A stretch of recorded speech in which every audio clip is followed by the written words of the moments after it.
hate this dressing. Trust me. So if I have an exudative wound, this is a bad choice. Do I see this used all the time with exudative wounds? All the freaking time. So what she didn't give me, right? And she as in she's anonymous. This is my homegirl, right? She didn't give me the sacrococcyx foam dressing, and I want to show you that because that's the most commonly used dressing because we use it prophylactically without wounds as a preventive measure. But then I see a lot of people that have a stage 4 like this, and then they'll cover with a sacrococcyx foam dressing on top of this, which I would never do. Okay, the way I would cover this is I would skin prep, and then I would use an ABD. Okay, so I would take that ABD, I would open it up. Okay, so I can open it this way or just go flat, and I would cover the dressing whichever way I need to, and then I would use my paper tape option with wound care is most commonly used because it's the least damaging to the skin. I would tape this down, date, initial, time this dressing. In an ABD, you get a little bit of cushion. Okay, so where foam is really good is it provides cushion, it's semi-permeable, the heat aspect may help or it may hinder, okay? And it's semi-absorptive. So I'll show you where this would be extremely useful. First and foremost, as a prophylactic, good job, as a preventive. Secondly, for my stage 2s and stage 1s, okay? Semi-absorptive, I put this right over, great option. Time, date, and initial, okay? Even for my full thickness wounds, because these come in all different shapes and sizes. So let's go to this stage 3 over here. If that wasn't draining, this is still a pretty decent option. You guys good? So most times, like, you would put on something that's like dry. For a secondary? Yes. It doesn't. Yeah, okay. No, it doesn't necessarily matter that it's dry. It just matters as to what it does. Okay. It matters to what it does. Okay. So is everybody good with that? So we did everything here. We irrigated. So go back through the steps. Irrigation. Debridement. Okay, everybody should be repeating this. Irrigation, debridement, then what? Primary dressing, and then I gotta stuff the wound if I've got a wound with loss, with tissue loss, right? So I'm gonna fluff, not stuff, right? What else? Then the last step is to cover it with the secondary dressing, okay? We prepare the peri wound with a skin barrier film, okay? And then we're good to go. Now, the last thing I'm gonna show you guys, because it's the last thing I have, is another type of dressing that I find is the most underutilized, okay? Does anyone know what this is? Second skin? This is a hydrocolloid, okay? So it's a hydrocolloid. So my females in the room, you guys ever use those pimple patches? There it is. Oh. Those pimple patches? Huh? Why just females? Kevin, Jacob, Josh, you guys know what a pimple patch is? I personally, nope. Jacob, you do? Yeah. All right, Jacob, I give you credit, you know. Well, I had acne. Oh, I got you. It's all good. It's all good. Yeah, good point. Good point, Shody. Okay, so this is a hydrocolloid. Those pimple patches, it's made of hydrocolloid, okay? Hydrocolloid, key features. Very malleable, okay? Stretches. It's adhesive, okay? This is not, it's fully occlusive. It's non-permeable, okay? So nothing is coming in or out of this. So what do we need to think about? What's underneath it, okay? So if there's an ocean boiling, not a good dressing option, okay? And this provides a little bit of padding, okay? So the way that, go ahead, Genevieve. I know, like when you're growing up, like your parents always tell you, like, oh, like air out your screen, so like, get it oxygenated. In a type of wound like this, where you do put like something that's not permeable, how does that affect? So I would never use this for anything that's full thickness. Okay. So I'm only going to use this in my partial thickness injuries or as a preventative measure. Okay. So those full thickness injuries, we need to heal from the base up first, and then from the sides in. Just like I told you guys, granulation up, epithelialization across, right? So this hydrocolloid, the way you prep this is you warm it first.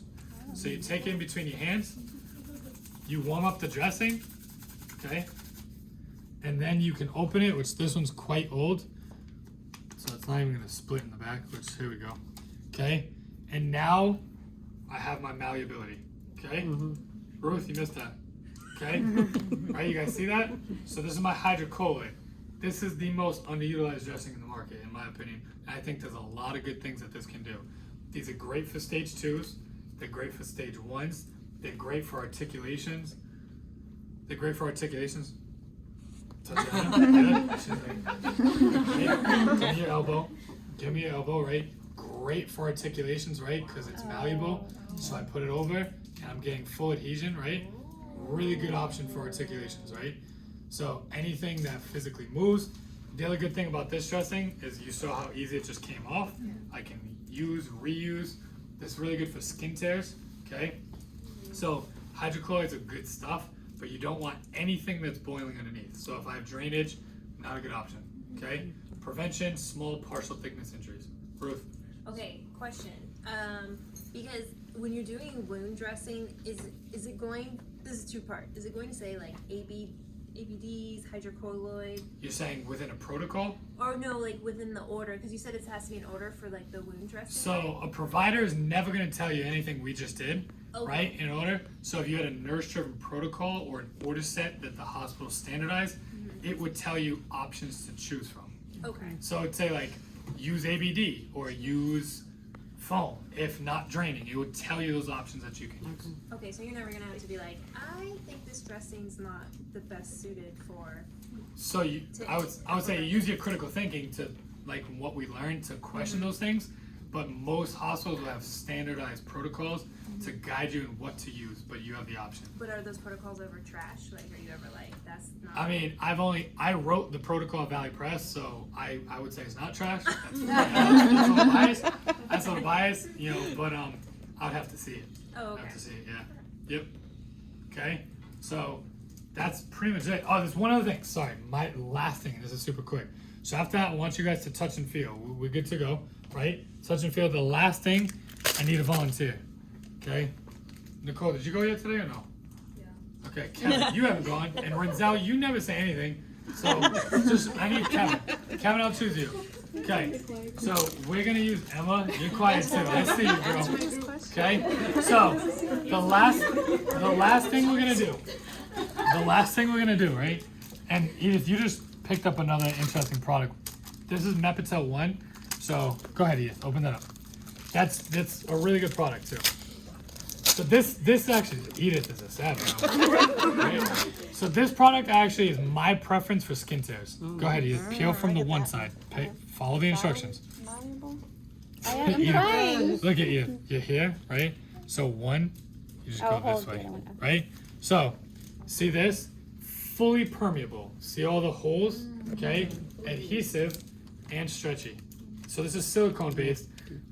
For skin tears, this is my go-to outside hydrocolloid.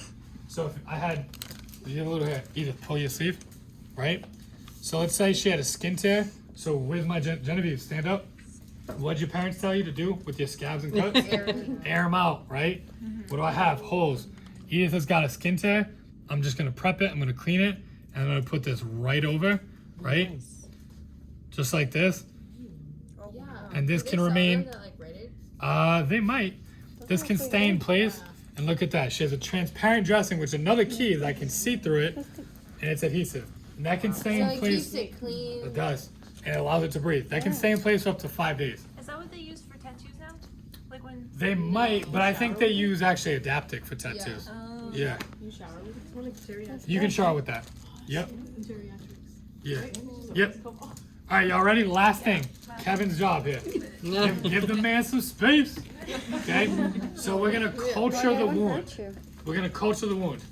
The way you culture a wound is you use the Levine technique. Okay?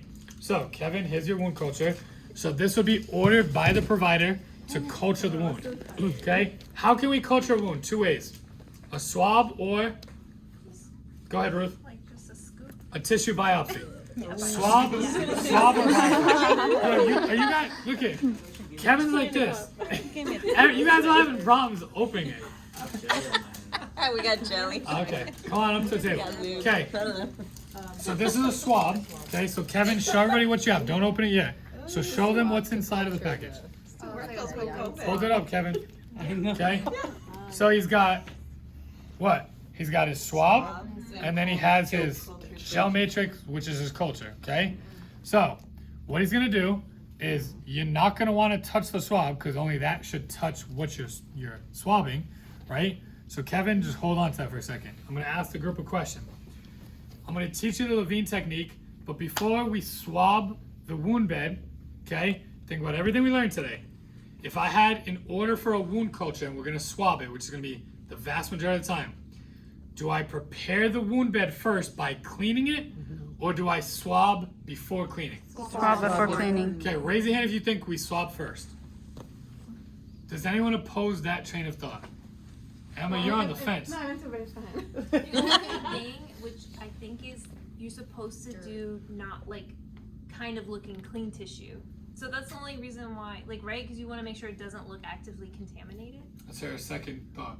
I don't know if I'm right, but maybe you do it afterwards to see if there's still bacteria or growth happening, which could mean there's an infection. I don't know.